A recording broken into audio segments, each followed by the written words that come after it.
Esta es la segunda parte sobre el tema las sectas veneno mortal.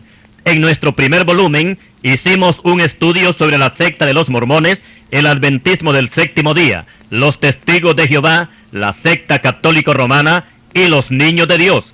Ahora, en esta segunda parte, vamos a estudiar y al mismo tiempo denunciar otras doctrinas falsas y que la Biblia las coloca como doctrina de demonios. Primera Timoteo 4:1.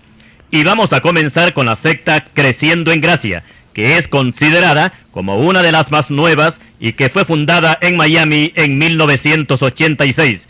Su fundador es el puertorriqueño José Luis de Jesús Miranda, que por muchos años fue evangélico y hasta llegó a ser pastor de una iglesia en los Estados Unidos. Después se trasladó de nuevo a Puerto Rico, donde fundó su propia iglesia, y fue de aquí que arrancó con una nueva doctrina, conocida como la doctrina calvinista. Luego se trasladó a Miami, donde fundó oficialmente un nuevo ministerio en 1986, y desde esa fecha se levantó una nueva secta, conocida con el nombre de Creciendo en Gracia.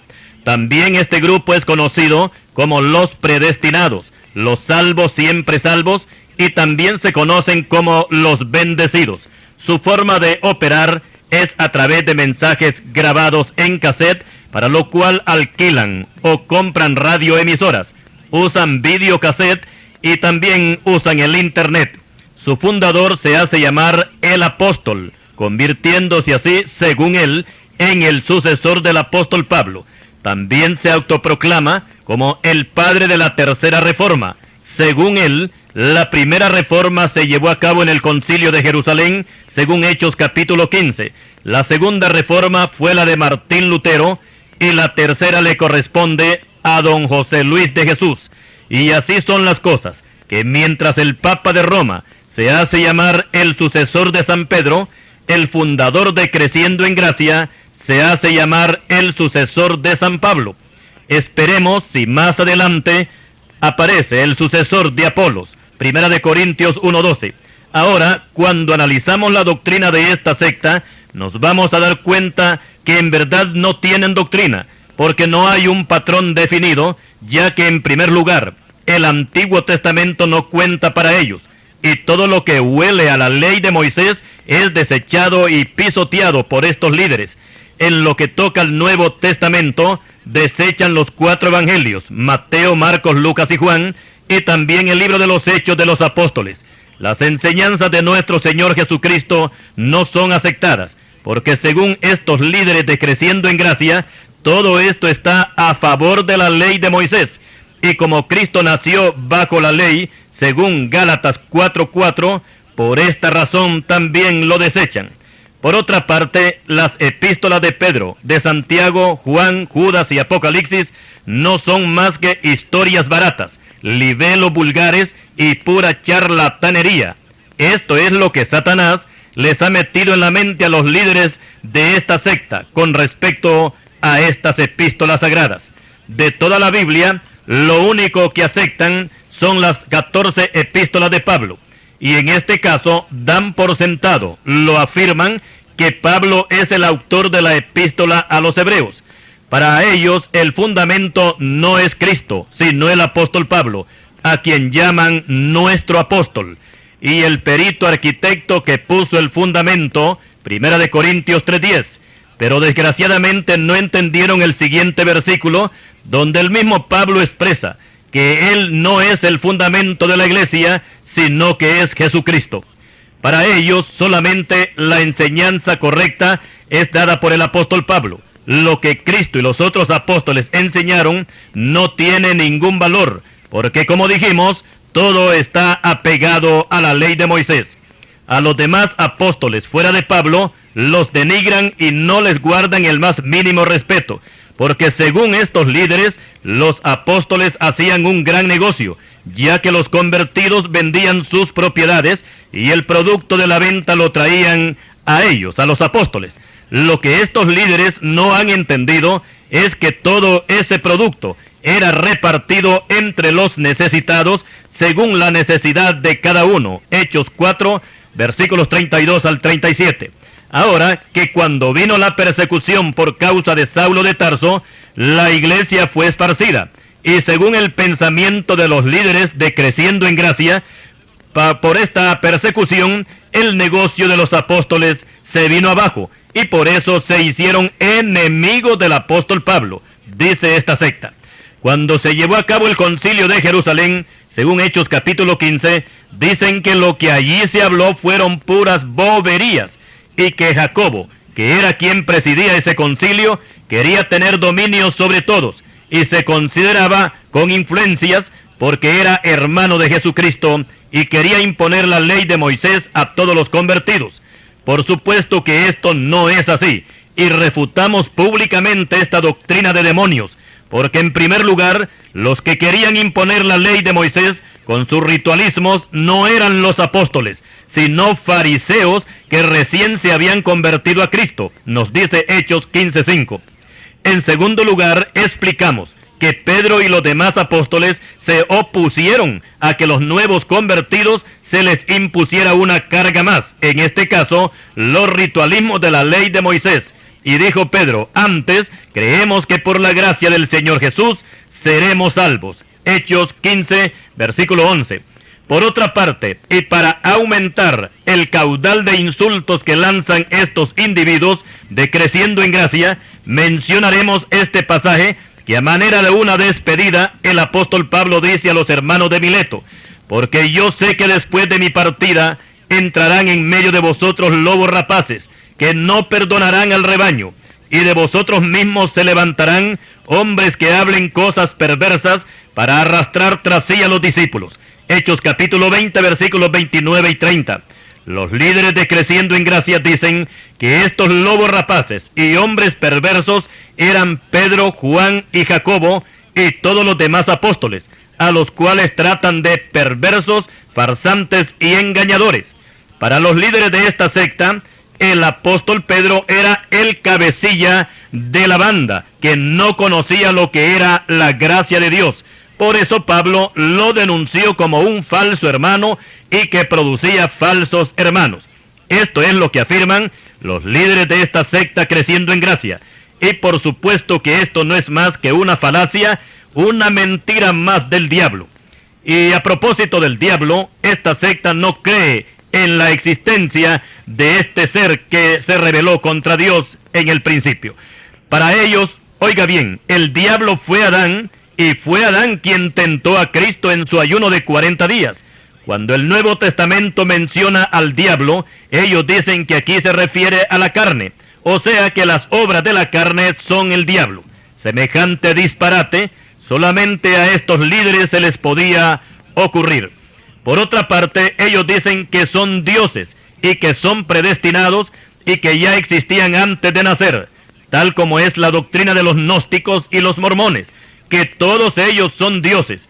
Pero la palabra de Dios les hace un reto a estos diosesillos de carne, y en primer lugar les dice que presenten sus pruebas, que digan lo que ha de venir, y también lo que ha ocurrido desde el principio, que den nuevas de lo que ha de ser, para que sepamos que vosotros sois dioses. He aquí que vosotros sois nada, y vuestras obras vanidad. Abominación es el que os escogió. Isaías 41, versículos 21 al 24. Como podemos ver, la palabra de Dios ridiculiza a estos falsos dioses que no son nada y que están perdiendo el tiempo en esa secta. Y el que los escogió, o sea el líder que los tiene engañados, es considerado como un ser abominable ante los ojos de Dios, y es que en verdad que no se le puede llamar de otra manera al más osado de los blasfemos, como lo es el líder de Creciendo en Gracia, que el nombre más apropiado sería Creciendo en Desgracia. Ahora oigamos la opinión que tienen del Espíritu Santo, y citan las palabras de Cristo que dijo, pero yo os digo la verdad, os conviene que yo me vaya, porque si no me fuese, el Consolador no vendría a vosotros, mas si me fuere, os lo enviaré. Juan 16, versículo 7. Aquí todos los creyentes entendemos que el Señor está hablando del Espíritu Santo como el Consolador. Como dicen los siguientes versículos, Pero los líderes de Creciendo en Gracia dicen que ese Consolador no era el Espíritu Santo, sino que Cristo se refería al apóstol Pablo. Para ellos, Pablo es el Consolador. Lo raro es que Pablo jamás dijo que él fuera el Espíritu Santo. Ese título se lo han dado los de Creciendo en Gracia. En Puerto Rico hay una secta que se llama Los Mitas, que fue fundada por una mujer llamada Juanita García. Esta se proclamó que ella era el Espíritu Santo, pero todos sabemos que el Espíritu no muere. Pero Juanita García se murió hace ya algunos años, y esto quiere decir que ella no era lo que decía ser. Y ahora vamos con otra blasfemia que lanzan los bendecidos de Creciendo en Gracia, y es en lo que se refiere al derramamiento del Espíritu Santo en el día de Pentecostés. Dicen que todo eso fue una farsa, que no hubo tal derramamiento, y los que estaban reunidos en el aposento alto no fueron ungidos, sino que fueron confundidos. Así piensan los de esta secta. Y quiero explicar que la mayor parte de lo que estoy exponiendo en este mensaje, nadie me lo ha contado, sino que yo mismo lo he escuchado en las grabaciones que ponen en una radioemisora en Tegucigalpa. Por otra parte, estos bendecidos, entre comillas, no solamente están en contra de la oración, sino que tratan de gente tonta e ignorante a los creyentes que oramos, porque esto pertenece a la ley de Moisés. Y lo mismo dicen del ayuno, de la Santa Cena, el bautismo en agua y las vigilias, y que todo esto es practicado, por supuesto, por la iglesia evangélica. Pero los líderes de Creciendo en Gracia se mofan de todos estos mandatos divinos, y cuando mencionan a Cristo, se les nota el odio y el desprecio que le hacen. Y la mayoría de las veces hacen chistes del Señor, y toda la congregación que tienen al frente celebra la blasfemia de estos líderes vulgares con estruendosas carcajadas. Cuando la palabra de Dios ordena que hay que ungir con aceite a los enfermos, según Santiago 5:14, ellos dicen que todo eso es una payasada inventada por Santiago. Tome nota usted de lo que hablan estas personas. Ahora veamos cómo se expresan de Dios. Ellos dicen que son dioses, pero que Dios se portó muy mal con ellos y los encerró en esta porquería de carne. Palabras de ellos. Y siendo dioses, quedaron sujetos a las limitaciones humanas. Por otra parte, también ridiculizan el sentimiento humano. En este caso, que no se puede llorar por un ser querido que muere, porque eso es vivir en la carne, y como ellos son dioses, no pueden llorar. Con respecto al matrimonio, en vez de enaltecerlo, lo ridiculizan, y se mofan de los matrimonios ancianos. Cierta vez, y a través de una grabación, decía el líder a uno de la congregación: imagínate, bendecido, si tú te casas, ¿tendrías valor de llegar a los 30 años viéndole la cara a tu misma mujer? Te ganarías el premio Nobel si tuvieras ese aguante. Y es que en verdad que para esta secta el matrimonio no cuenta. Ellos pueden cometer fornicaciones, emborracharse y hacer cualquier pecado, y siempre son salvos, siempre salvos, porque para ellos el pecado no existe, ni tampoco el diablo. Ellos dicen que el diablo fue Adán, y esto sí que no tiene sentido, porque entonces Adán se tentó él solo en el huerto de Edén. Para ellos, la ley de Moisés es un estorbo que se metió en la gracia que les dio el apóstol Pablo. Lo que ellos no han entendido es que el mismo Pablo dice que la ley de Moisés es santa y el mandamiento santo, justo y bueno. Romanos 7:12.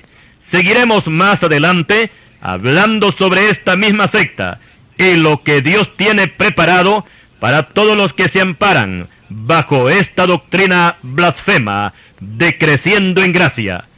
Continuaremos. Estamos analizando la secta Creciendo en Gracia, considerada como una de las sectas más dañinas que han aparecido en este último tiempo, y hacemos un llamado de alerta a todos los hermanos, principalmente aquellos que son nuevos convertidos, para que no se dejen engañar por los cantos de sirena de estos embajadores del diablo, y no escuchen la emisora por donde transmiten su veneno.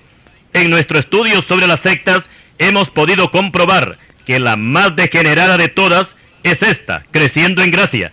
porque las demás, aunque tuercen el contenido de la Escritura, por lo menos han tenido un cierto respeto para los escritores de los libros bíblicos.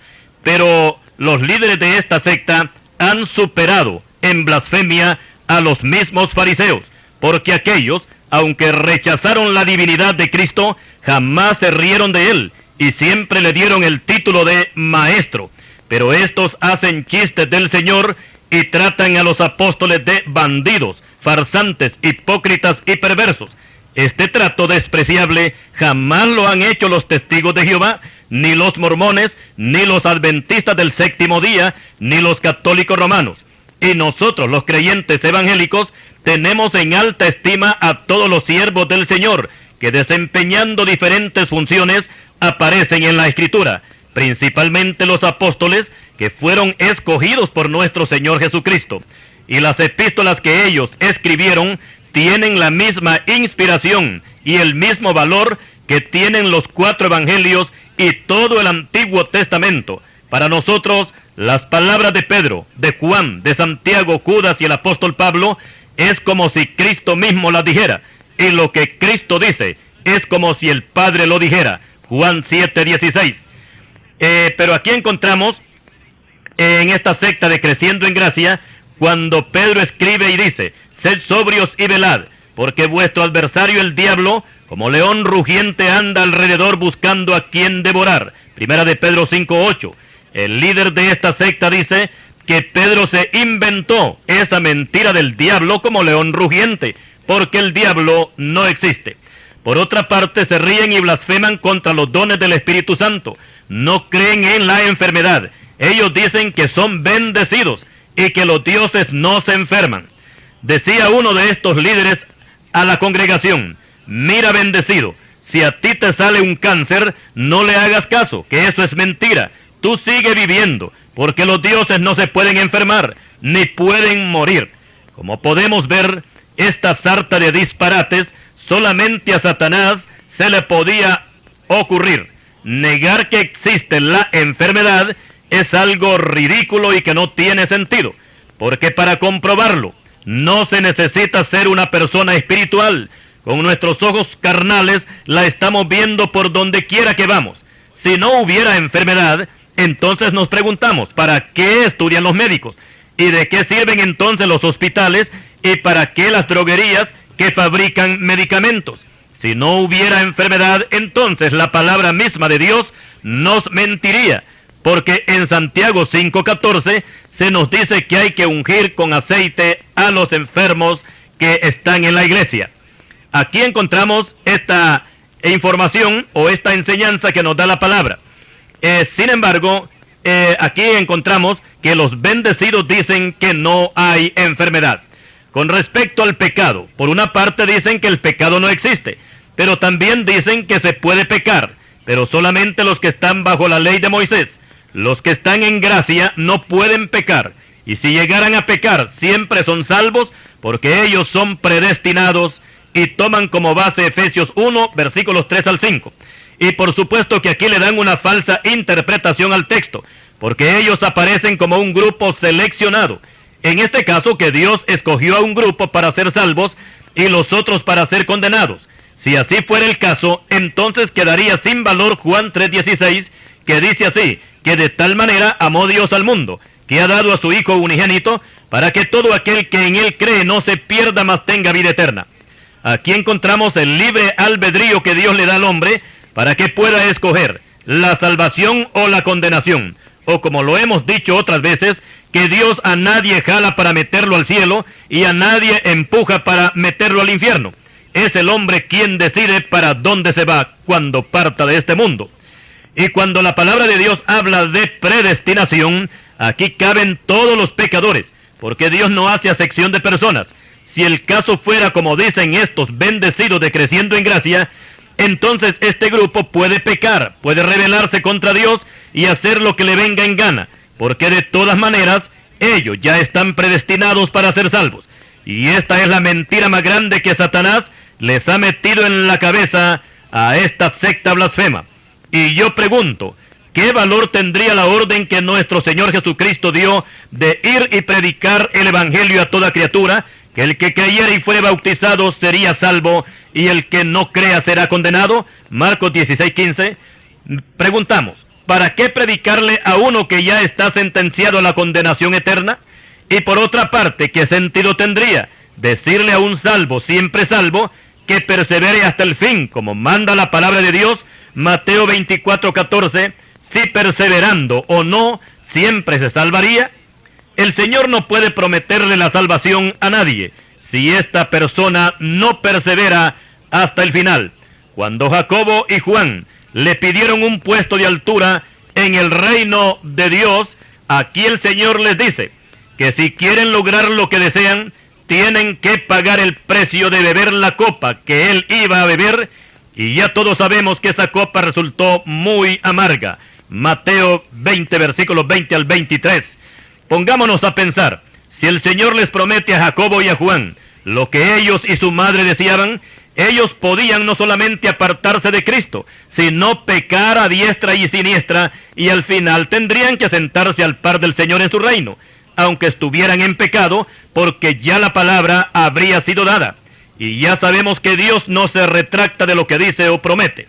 Y por esa razón fue que no les prometió nada a estos dos apóstoles. Pero las sectas siempre le llevan la contraria al Señor, y ellos ponen su propia doctrina. Y si no encaja con la doctrina bíblica, eso es lo que menos les interesa. Lo que ellos se proponen es cazar las almas al vuelo. Y hay de aquellos que caen en sus redes. Cristo dice, ay de vosotros, escribas y fariseos hipócritas, porque recorréis mar y tierra para hacer un prosélito, y una vez hecho, le hacéis 2 veces más hijo del infierno que vosotros. Mateo 23:15. Y hay una característica especial que tienen las sectas, y es que cada una de ellas se adjudica el derecho de ser los elegidos de Dios y los únicos que tienen la verdad. La secta Creciendo en Gracia no se queda atrás, pues ellos son los únicos salvos con toda la herejía que presentan. Ahora yo le pregunto al líder de Creciendo en Gracia, al líder de esta secta, si ellos dicen ser los únicos que serán salvos, entonces ¿qué pasó con los creyentes que vivieron durante estos 2000 años atrás? ¿Se perdieron? Si ellos son los de Creciendo en Gracia, la revelación de Dios con la doctrina verdadera, ¿por qué Dios, nos preguntamos, por qué Dios esperó tanto tiempo para revelarla? Si este fuera el caso, entonces Dios no fuera un Dios justo, porque habría engañado a todos aquellos que confiaron en los 4 evangelios, en las epístolas de Pedro, de Juan, Santiago, Judas y Apocalipsis, ya que estos libros son desechados y pisoteados por esta secta Creciendo en Gracia, ya que ellos solo aceptan las epístolas de Pablo como doctrina bíblica. Nos preguntamos, ¿por qué Dios esperó hasta 1986, que fue cuando se fundó este grupo en Miami, para revelarles la verdad a estos bendecidos? Con la aparición de estos nuevos iluminados, confirmamos una vez más la veracidad con que nos habla la palabra de Dios, que el Espíritu dice claramente que en los postreros tiempos algunos apostatarán de la fe, escuchando a espíritus engañadores y a doctrinas de demonios. Y por supuesto que el fundador de Creciendo en Gracia es uno que ha apostatado de la fe, ya que por muchos años fue evangélico y hasta llegó a ser pastor de una iglesia. Pero los demonios lo agarraron como instrumento para formar una nueva secta y apostatar de esta forma de lo que antes predicaba. La palabra apostatar no solamente es apartarse de la doctrina de Cristo, sino también atacar el evangelio y burlarse de los que siguen fieles al Señor. Y los demonios les hacen creer que antes estaban engañados y que ahora están en la verdad, como sucedió con uno que antes había sido cristiano evangélico. Después de mucho tiempo de no verlo, nos encontramos y le pregunté que si estaba perseverando en Cristo. Y él me dijo, mire, yo tuve que salir de esa doctrina, porque ahí me tenían engañado. Ahora soy gnóstico y estoy en la verdad. Creo en la reencarnación y cuando muera voy a reencarnarme en otra persona. Y si no, aunque sea en una vaca o en un caballo, pero yo voy a seguir viviendo, decía este extraviado. Así como este, son muchos los que caen en la trampa de los demonios. Y lo mismo ha sucedido con los mormones, testigos de Jehová, Jesús solo, católicos romanos y cuanta más doctrina los demonios se han inventado. Por eso la palabra de Dios nos recomienda tener mucho cuidado con estas doctrinas. Y leemos en 2 de Pedro capítulo 2, versículos 1 y 2, que dice así: pero hubo también falsos profetas entre el pueblo, como habrá entre vosotros falsos maestros, que introducirán encubiertamente herejías destructoras, y aún negarán al Señor que los rescató, atrayendo sobre sí mismos destrucción repentina. Y muchos seguirán sus disoluciones, por causa de los cuales el camino de la verdad será blasfemado. Estos andan en concupiscencias e inmundicias, y desprecian el señorío. Atrevidos y contumaces, no temen decir mal de las potestades superiores, hablando mal de cosas que no entienden, como animales irracionales, nacidos para presa y destrucción, perecerán en su propia perdición. Tienen los ojos llenos de adulterio, no se sacian de pecar, seducen a las almas inconstantes, tienen el corazón habituado a la codicia y son hijos de maldición. Segunda epístola de Pedro, capítulo 2. El apóstol Judas también tiene una fuerte reprensión para estos comerciantes de almas, que como esta secta creciendo en gracia, que ha pisoteado la divina personalidad de nuestro Señor Jesucristo, ha insultado a los apóstoles, ha tratado con desprecio a la ley de Moisés y han blasfemado contra el Espíritu Santo, no les queda más que esperar el justo juicio de Dios. Y llegará un día cuando estarán frente al trono blanco para ser juzgados y sentenciados y ser lanzados al lago de fuego. Ese día, desgraciadamente tarde por cierto, se van a dar cuenta que Satanás los engañó y que horrenda cosa es caer en manos del Dios vivo. Ahora ruego a mis hermanos para que oremos, pero no por estos líderes blasfemos, sino por las almas que en una forma inocente e ignorante están cayendo en esa trampa mortal que se llama creciendo en gracia. Y hasta aquí llegamos, analizando a esta secta satánica, considerada como una de las más peligrosas de estos últimos tiempos. Más adelante estudiaremos otras sectas más, como Sun Myung Moon y su secta de la unificación, también a los gnósticos, y también vamos a estudiar a la Iglesia Universal, conocida como Vida Nueva, y también algunas prácticas de algunas iglesias evangélicas que por sus actuaciones también peligran de convertirse en semisectas. Continuaremos. Y continuando con el tema sobre las sectas veneno mortal, ahora vamos a hablar de la secta de Moon, que fue fundada en 1953 en Corea del Sur. Sun Myung Moon nació el 6 de enero de 1920 en Corea del Sur y es contemporáneo de Juan Pablo II. Este Juan Pablo, líder de la secta católica romana, nació en Polonia el 20 de enero de 1920. Y como suele suceder con la mayoría de los líderes de sectas, y que todos cuentan las mismas historias basadas en revelaciones de Dios, Sun Myung Moon tuvo también revelaciones cuando contaba con 16 años de edad, y que para ese tiempo se congregaba en una iglesia evangélica presbiteriana. En esa revelación, dice Moon, se le apareció Jesucristo encargándole una misión que consistía en unir a todas las religiones del mundo con el fin de implantar el reino de Dios en la tierra. Después de esta revelación, Dios le habló y le dijo que él sería el nuevo Mesías, por cuanto Jesucristo había fracasado al morir en la cruz. Él sería el encargado de completar lo que Cristo no pudo hacer. Por supuesto que estas revelaciones no venían de Dios, sino del diablo, porque la Biblia registra las palabras de Cristo al morir en la cruz. Y como palabras finales, nuestro Señor dijo, consumado es, Juan 19:30. Esta palabra consumado es, en griego es tetelestai, y esta palabra no implica solamente la terminación de una obra, sino la perfección de la misma. O sea que la obra que el Señor hizo muriendo en sacrificio en la cruz fue terminada y fue perfecta. Por tanto, declaramos a Sun Myung Moon como un impostor cuando se presenta como el Mesías. Pero de todas maneras, este surcoreano continuó con su grupo allá en Corea. Dijimos que el arranque de esta secta comenzó en 1953, pero para desgracia de Moon, al siguiente año, 1954, se desató una guerra entre los comunistas de Corea del Norte contra los anticomunistas de Corea del Sur.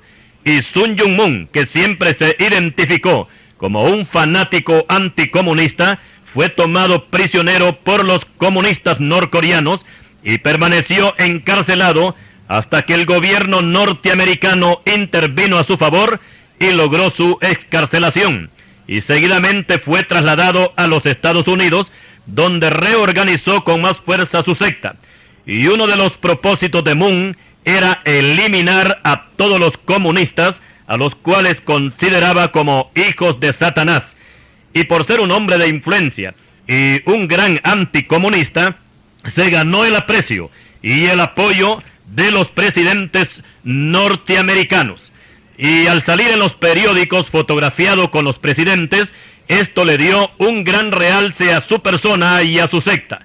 Luego entró a los negocios y por supuesto que esas fotografías jugaron un gran papel y le abrieron un buen camino para que después llegara a ser un multimillonario.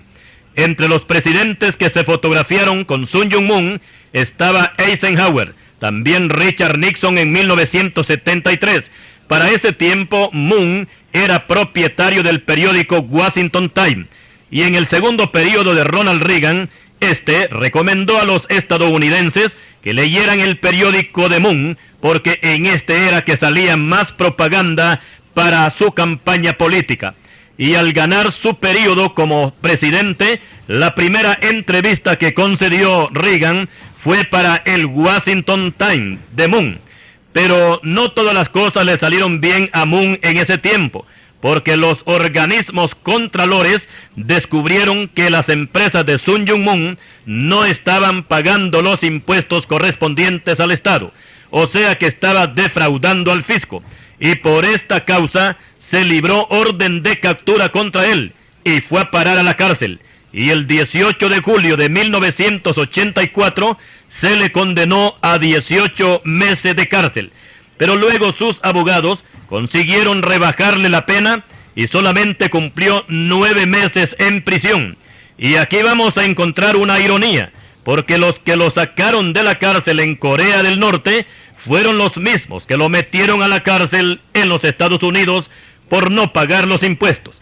Pero a pesar de todo, Moon ha ido creciendo sobre todo en dólares, ya que cuenta con muchas empresas y supermercados y una gran flota de barcos que transportan su mercadería a todo el mundo. Ahora, con respecto a su doctrina, es algo que va totalmente en contra de la palabra de Dios. Sun Myung Moon piensa así, que cuando Dios hizo a la primera pareja, a Adán y Eva, fueron puestos en el huerto del Edén. Pero un día Satanás entró al huerto y quedó deslumbrado de la hermosura de Eva, al grado que la sedujo y llegó a ser su mujer, y engendró un hijo con ella, al cual le puso por nombre Caín, y por esa razón Caín nació en pecado y fue llamado hijo del maligno. Aquí Moon tomó el pasaje de 1 de Juan 3:12, pero vamos a aclarar que Juan no menciona que Caín era hijo del maligno, sino simplemente que era del maligno y mató a su hermano Abel. La doctrina de Moon no acepta que Adán fue el padre de Caín, como dice Génesis 4:1, sino que fue hijo de Satanás. Y por supuesto que este disparate solamente puede caber en la mente enfermiza de este surcoreano llamado Sun Myung Moon. Por otra parte, y tal como hacen la mayoría de las sectas de Satanás, esta hace énfasis en que la felicidad de los seres humanos está en las relaciones sexuales. Y esa es la causa por la cual los adeptos a esta secta hacen un trabajo proselitista de reclutar hombres y mujeres para que contraigan matrimonio. Y no importa si la persona ya es casada, Sun Myung Moon los vuelve a casar de nuevo. Algunas veces se reúnen hasta 20,000 parejas, contrayendo matrimonio de una sola vez. Y todos estos engañados se reúnen en un lugar especial para recibir la bendición de este falso Mesías, y que sus seguidores le llaman Papá Mun. Cuando esta gente conocida como los Munís oran, ellos se postran, pero no delante de Dios, sino delante de Mun, y en vez de decir Padre nuestro que estás en los cielos, ellos dicen Padre Mun que estás entre nosotros. También la esposa de Mun es adorada como si fuera una diosa, y se postran delante de ella. Y aquí aclaramos que esta señora es la cuarta esposa de Sun Myung Moon, o sea que se ha casado 4 veces. Anteriormente explicamos que este falso Mesías se adjudica el derecho de ser el escogido de parte de Dios para salvar al mundo, por cuanto Cristo fracasó al morir en la cruz y no pudo hacer la redención para el hombre, y la causa de este fracaso, según este surcoreano, es porque Cristo nunca se casó. Por supuesto que esta doctrina no procede de Dios, sino del diablo, porque este es experto en inventar doctrinas falsas. Y aquí vemos una fuerte contradicción entre los mormones y esta secta, y es que los mormones aseguran en su doctrina que el sacrificio de Cristo no fue válido porque Cristo se casó y tuvo 4 esposas. Por su parte, Sun Myung Moon asegura lo contrario, que el fracaso del sacrificio de Cristo fue porque no se casó. Pero la palabra de Dios denuncia públicamente a estos farsantes, y el Señor le dice: erráis ignorando las Escrituras. Vosotros sois de vuestro padre el diablo, y los deseos de vuestro padre queréis hacer. Él ha sido homicida desde el principio, y no ha permanecido en la verdad. Cuando habla mentira, de suyo habla, porque es mentiroso y padre de mentira. Mateo 22, versículo 29, y Juan 8, 44. Pero aún así, y con todo lo errado que son estas doctrinas, siguen avanzando, no se detienen. Y en lo que toca a la secta de Mun, esta se ha metido en muchos países del mundo, impartiendo conferencias en los mejores hoteles, y sus principales adeptos son japoneses y coreanos, los cuales se encargan de reclutar a los incautos, para lo cual se paran en las esquinas de las calles a ofrecer una bebida gratis, y algunos caen en esa trampa. Esta actividad se parece a la que menciona el profeta Ezequiel en su libro, de los que cazan las almas al vuelo. Yo las libraré de vuestras manos, y soltaré para que vuelen como aves las almas que vosotros cazáis volando. Ezequiel 13:20. Algunos políticos y aún hasta algunos líderes cristianos han hecho alianza con Mun, pero estos están más interesados en su dinero que en su doctrina. Explicamos que las sectas, por no contar con la dirección del Espíritu Santo, porque ni siquiera lo conocen, entonces tienen que echar mano de la parte económica para sostenerse, tal como es el caso de los mormones, testigos de Jehová, catolicismo romano, creciendo en gracia, y muchos más que hacen crecer sus movimientos a base de dinero. Ahora vamos a mencionar la secta de los gnósticos, que al igual que la secta de Mun, es de origen surcoreano, pero actualmente su sede está en Colombia, y fue fundada en la década de 1970. La palabra gnosis, que comienza con la letra G, quiere decir conocimiento, y es una mezcla de filosofía y ocultismo, donde también va incluida la meditación trascendental y la proyección astral. Esto último es salirse el espíritu del cuerpo y volar por el espacio. También toman algunos pasajes bíblicos, y que por cierto le dan una falsa interpretación.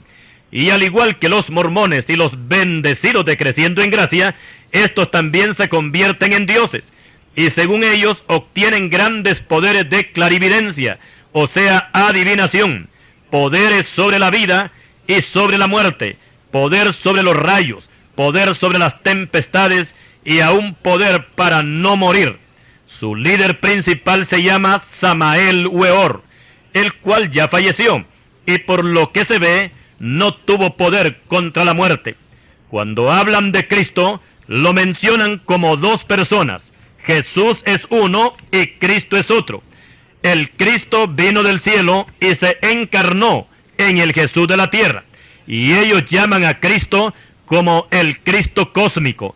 Y según ellos, todos nosotros podemos ser dioses, así como Jesús llegó a ser Dios, dicen ellos.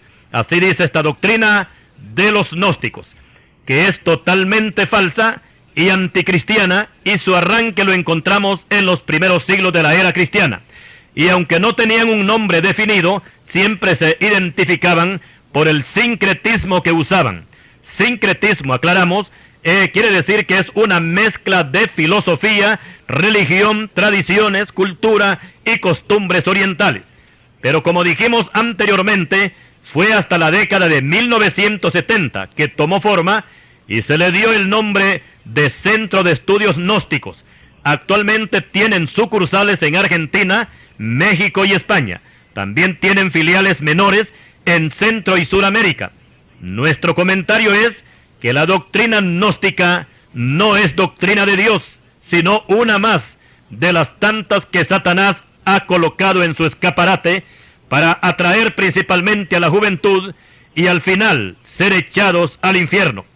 Pero sí, hay una esperanza, porque todo aquel que viene al Señor Jesucristo tendrá un lugar seguro y estará protegido contra los lazos de estas sectas infernales, porque para eso apareció el Hijo de Dios, para deshacer todas las obras del diablo. Primera de Juan 3:8. Más adelante seguiremos hablando sobre este mismo tema de las sectas, veneno mortal. Y siguiendo con el tema sobre las sectas, en esta parte final vamos a hablar de algunos grupos que, al igual que los anteriores que hemos mencionado, también tienen una doctrina equivocada y se les da el título de secta. Y vamos a mencionar a la Iglesia Universal, que tiene su sede en Brasil y fue fundada por el señor Edir Macedo, y que durante estos últimos años ha tenido un gran crecimiento, ya que se apoyan más que todo en la parte económica y se dan el lujo de comprar espacios en la radio y la televisión y alquilan locales donde antes operaban salas de cine. En Brasil tienen una cadena de televisión. En el aspecto doctrinal hacen énfasis en la sanidad del cuerpo y usan el eslogan de "pare de sufrir", para lo cual emplean la frase "oración fuerte al Espíritu Santo". A los congregados les enseñan que usen siempre un punto de contacto para lograr la sanidad. Entre estos contactos están la rosa sagrada, el clavel de Jerusalén, arena del Jordán, aceite ungido. También aquí van incluidas las fotografías y prendas personales de la persona enferma. Y todo esto no está respaldado por la doctrina bíblica, porque tales objetos o fetiches son los mismos que se usan en la brujería. En lo que toca a la oración fuerte al Espíritu Santo, esto tampoco es doctrina bíblica, porque toda oración tiene que ser dirigida al Padre, tal como lo enseñó nuestro Señor Jesucristo en Mateo capítulo 6, versículos 9 al 13. Y todo lo que pidamos al Padre tiene que ser en el nombre de Cristo. Juan 14, versículos 13 y 14, y Juan 16, 23. Es natural que toda oración tiene que ser respaldada por el Espíritu Santo. Romanos 8, 26. Pero no se puede orar en forma directa al Espíritu Santo. Los creyentes evangélicos también tenemos que aprender a orar, porque algunas veces se desecha el patrón bíblico y hemos escuchado oraciones así: "Querido Jesús que estás en gloria", o "Amantísimo Señor del cielo y de la tierra". Estas y otras frases parecidas no son adecuadas para comenzar una oración. Comencemos con el patrón que Cristo nos enseñó. Recomendamos a nuestros hermanos que no asistan a las reuniones de esta secta conocida como la Iglesia Universal, y que últimamente se ha cambiado el nombre por el de Vida Nueva. También tenemos otro grupo brasileño conocido como Dios es Amor, donde se hace énfasis en la sanidad del cuerpo y sobre todo en echar fuera demonios, y hasta usan la práctica de platicar con ellos, con los demonios. Por supuesto que sanar enfermos y echar fuera demonios es doctrina bíblica. Cristo mismo la enseñó, Marcos 16, versículos 17 y 18. Pero si nos inclinamos para practicar una doctrina solamente de la Biblia y se desechan las demás doctrinas bíblicas, entonces se puede caer en un círculo vicioso y se corre el riesgo de que tal iglesia se convierta en una secta o en una semisecta, como sucede con algunas iglesias evangélicas que hacen mucho énfasis en el tema de la familia y hablar de amor, pero no enseñan sobre quiénes son los demonios, quién es Satanás, no tocan la doctrina sobre el infierno, sobre la ley de Moisés y los temas escatológicos como ser el arrebatamiento de la iglesia, la segunda venida de Cristo, la gran tribulación, el juicio final, etcétera. No lo hacen. Hace algún tiempo me encontré con una hermana que por mucho tiempo se congrega en una iglesia y me pidió que le hablara del rapto porque yo quiero saber algo, decía ella. ¿Cómo es que Cristo va a venir por su iglesia? Porque donde yo me congrego, ahí no se menciona esto. Los únicos mensajes que yo oigo son referentes al amor y a la familia. Es un problema cuando en una iglesia solamente tocan un tema. Otros es que enfocan solamente la doctrina sobre la prosperidad o el reino ya. Aquí es donde le dicen al miembro que no tiene que ser pobre, porque somos hijos de un rey. Lo único que tenemos que hacer es pedirle a nuestro Padre, porque si los pecadores, una gran cantidad de ellos, viven en gran abundancia económica, ¿por qué los hijos de Dios se van a quedar atrás? Si el pecador tiene un Toyota, usted como hijo de Dios debe de tener un Mercedes-Benz. No es posible que los pecadores vivan en zonas residenciales y los creyentes en barrios marginados, que aquellos tengan a sus hijos en colegios privados y los de los creyentes en los públicos. ¿Cómo es posible que aquellos se den la gran vida y el creyente pase necesidades? Por supuesto que esto no es doctrina bíblica. Y no me refiero a que un creyente no pueda llegar a ser rico y hasta millonario. En las filas evangélicas hay de todo cuando hablamos de la parte económica. Y no es ningún pecado ser rico o millonario, pero tampoco es la regla general para que todos los creyentes lo sean. La palabra de Dios dice que teniendo sustento y abrigo, estemos contentos con esto. Primera Timoteo capítulo 6 versículo 8. Por su parte el salmista dice, no temas cuando se enriquece alguno, cuando aumenta la gloria de su casa, porque cuando muera no llevará nada. Salmo 46, versículos 16 y 17. El creyente debe de estar acostumbrado a todo, y en este caso tratemos de imitar al apóstol Pablo, que siempre estaba contento, cualquiera que fuera su situación. Filipenses 4:11.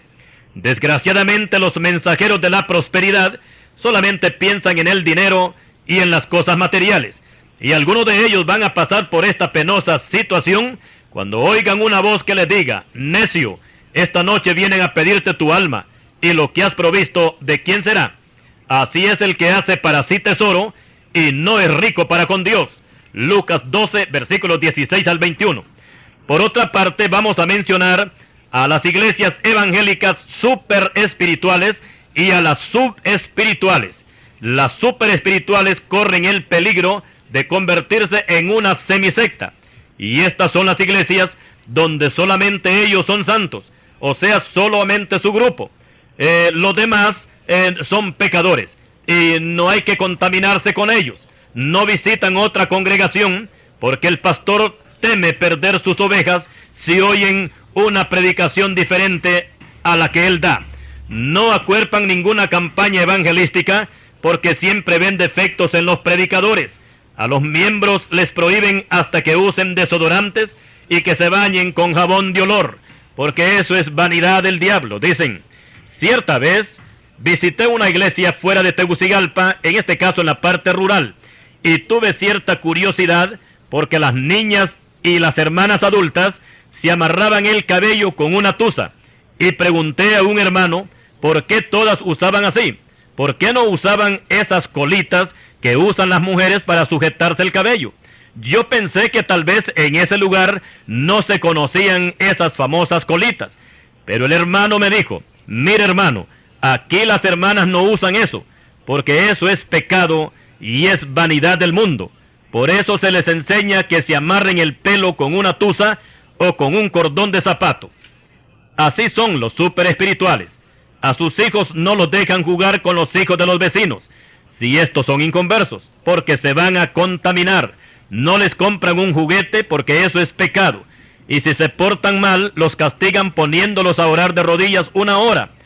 A los adultos, en este caso a los varones, se les prohíbe que usen guayaberas, pantalones de azulón. Los bolsillos tienen que ser en forma recta, no atravesados. No tienen que usar bigote y cuando se afeitan no pueden usar patilla larga. Por su parte, las hermanas tienen que usar blusas con manga hasta los puños y vestidos que lleguen a los tobillos y no pueden arreglarse el cabello en un salón porque todo eso es pecado y es vanidad del diablo. Hay que tener mucho cuidado porque una congregación así corre el peligro de convertirse en una semisecta. Y ahora, en el otro extremo tenemos a los subespirituales, que mientras los superespirituales ven pecado en todo, los subespirituales no ven pecado en nada. Todo es bueno para ellos. Ir al cine, bailar, beber moderadamente, vestir modas estrafalarias, escuchar música rock y toda música mundana. Y hay iglesias, óigase bien, hay iglesias que tienen equipos de fútbol y a las hermanas se les imparten clases de maquillaje y ejercicios para adelgazar. Si esto se hiciera fuera de la iglesia, ni lo mencionáramos siquiera, pero son parte de las actividades que se hacen en las iglesias subespirituales. Entre estos dos grupos que hemos mencionado, ninguno de los dos están bien con Dios. Los primeros se hicieron demasiado santos y estos últimos se hicieron demasiado mundanos. Hermano creyente, tenga usted cuidado con la doctrina que está recibiendo. Y para ir concluyendo con este tema sobre las sectas, diremos que el punto más controversial en todas ellas es en lo que toca al Señor Jesucristo. Y algo vamos a notar en esta doctrina de demonios de las sectas, y es que la mayoría de ellas no ofenden al Padre.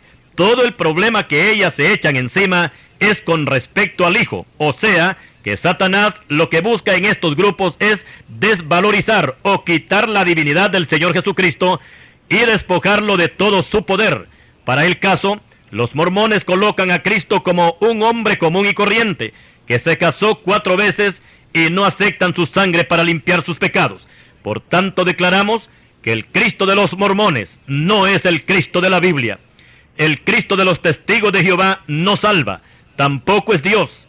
La Escritura dice que en el principio era el Verbo, y el Verbo era con Dios y el Verbo era Dios. Juan capítulo 1, versículo 1.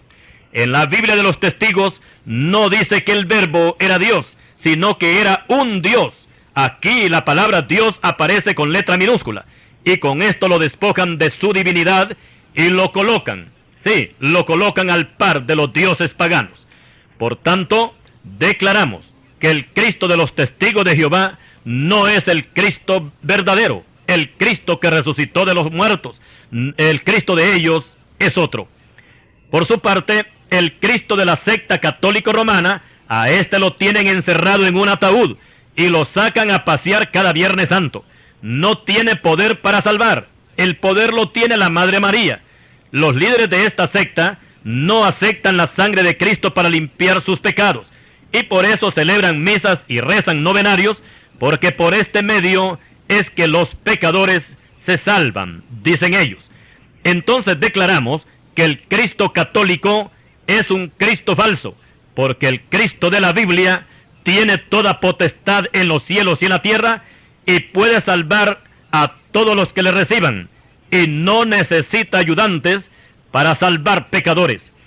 Por su parte, el Cristo de Sun Myung Moon es un Cristo fracasado que no salvó a nadie al morir en la cruz. Entonces, declaramos enfáticamente que este Cristo de Sun Myung Moon no es el Cristo de la Biblia, porque este Cristo bíblico no solamente salvó al pecador, sino que también le aplastó la cabeza al diablo y derrotó a todo el reino de las tinieblas. Y bien, tenemos mucho más que mencionar de estos Cristos falsos de las sectas, y aún quedan otras sectas sin mencionar, y que de alguna de ellas tenemos mensajes por aparte, como es el caso de los satanistas, y también de la nueva era. También está la secta de los Hare Krishnas, que tiene su influencia más que todo en el oriente. La meditación trascendental, los masones, los rosacruces, los espiritistas, los iluminados, los caballeros de Colón, la ciencia cristiana, los mitas de Puerto Rico, la trompeta del séptimo ángel, del puertorriqueño William Soto Santiago, los profetas de la liberación, la secta Bahá'í, que es un grupo que se desligó de la religión musulmana, y hay una lista interminable de grupos por todo el mundo, a quienes Satanás los tiene entretenidos, y al final lo que van a conseguir es pasar la eternidad en el lago de fuego. Estimados hermanos, oremos para que muchos de estos extraviados encuentren el camino verdadero, que es el Señor Jesucristo. Cristo dijo: yo soy el camino, la verdad y la vida. Nadie viene al Padre sino por mí. Juan 14:6. Esto quiere decir que nadie se salva, nadie va al Padre, nadie entra al cielo si no es por nuestro Señor Jesucristo. La palabra de Dios dice en Santiago 5:20 que el que haga volver al pecador del error de su camino, salvará de muerte un alma y cubrirá multitud de pecados. Y así estamos dando por terminado este segundo volumen sobre las sectas, veneno mortal. Al Señor damos toda la honra y toda la gloria, y a usted le decimos gracias por su atención. Que Dios le bendiga.